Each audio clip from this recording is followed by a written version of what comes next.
नमस्कार, बहुत स्वागत है आपका। वृषभ राशि। मंगल आपकी कुंडली में 7वें और द्वादश भाव के स्वामी हैं और वर्तमान समय में मंगल सिंह राशि में यानी आपके चौथे भाव में आ रहे हैं। अब चौथे भाव में पहले से केतु विराजमान है, तो मंगल का चतुर्थ भाव में आना कैसा फल देगा, क्योंकि मंगल और केतु मिलकर अंगारक योग बनाएंगे और राहु की सीधी दृष्टि भी मंगल पर रहेगी, तो कुछ नकारात्मक परिणाम आपको प्राप्त होते दिखेंगे। जैसे चतुर्थ भाव होता है भूमि भवन माँ का वाहन का, तो हो सकता है भूमि भवन प्रॉपर्टी संबंधी वाहन संबंधी कुछ चिंताएं या परेशानियां इस पीरियड में आपको परेशान करें। दूसरा, अगर अपने स्वास्थ्य का आप बेहतर ध्यान नहीं रखते हैं तो हो सकता है सीने में दर्द या कोई तकलीफ हो, इसलिए सतर्क रहिएगा। किसी भी कीमत पर कोई भी विवाद ना करें, उसको टाल देने में समझदारी होगी।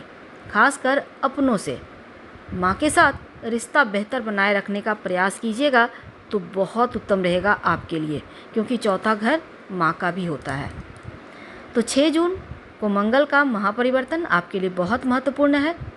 तो चलिए समझते हैं कि मंगल और केतु का जो अंगारक योग है, इसका आपकी लाइफ पर असर कितना होगा।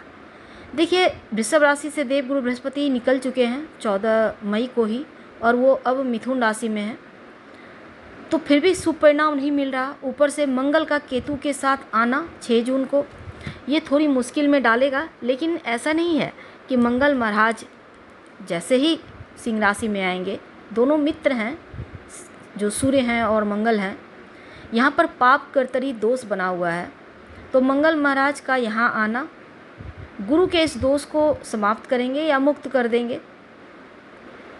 गुरु का शुभ फल तो आपको मिलने लगेगा, लेकिन ये जो अंगारक योग है ये आपके लिए बहुत सही नहीं दिखता।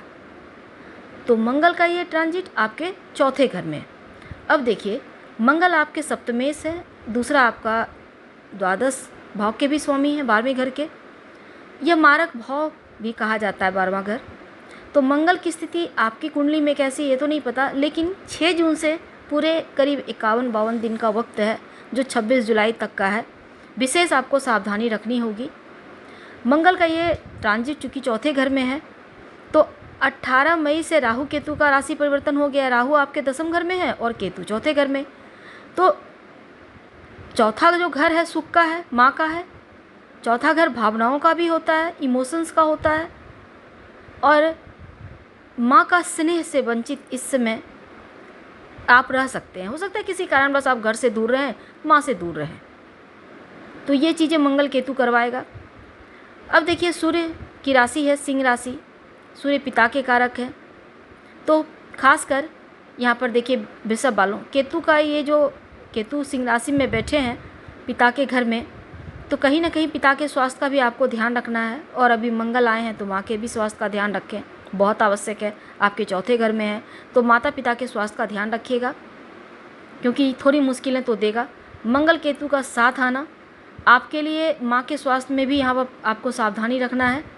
थोड़ी सी घबराहट, थोड़ी सी भावनात्मक समस्याएं देगा, क्योंकि मंगल एग्रेशन का भी कारक है, तो आपके अंदर बेवजह क्रोध बढ़ाएगा। अति हो सकती है, क्रोध की अति, बेवजह आपको टेंशन होगा, गुस्सा होगा, बेवजह आप कुछ भी बोलेंगे, आपको समझ में नहीं आएगा आपको हो क्या गया है।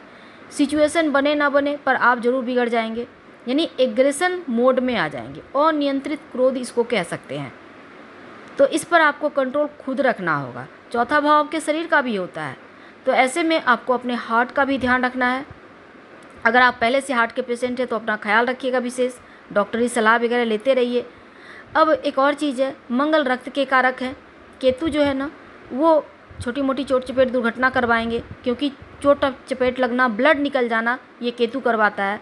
और मंगल रक्त का, ऐसे में कहीं चोट ना लग जाए, आप गिर ना जाए। अंगारक योग बना हुआ है, थोड़ी मुश्किल तो देगा। और राहु महाराज की दृष्टि भी है, तो ये तो बहुत, कहते हैं ना आग में घी डालना, बस वही स्थिति यहाँ पर बन रही है, इसलिए बहुत संभल के रहना होगा। हाँ, इसके काट भी हैं, उपाय हम आपको बताते हैं कि आप क्या करेंगे। देखिए, ज़्यादा कुछ नहीं करना, आपको रोज़ सुबह हनुमान चालीसा पढ़कर दिन की शुरुआत करें। भगवान सूर्य को प्रणाम करके गायत्री मंत्र पढ़ें, ताकि सही समय पर सही डिसीजन ले पाएँ। ये आपके लिए बहुत आवश्यक है। और हनुमान जी के चरणों का सिंदूर का तिलक लगाइए। माथे पे, कंठ पे या कलाई में कहीं भी लगा सकते हैं। मंगलवार शनिवार के दिन नॉनवेज अल्कोहल का सेवन ना करें।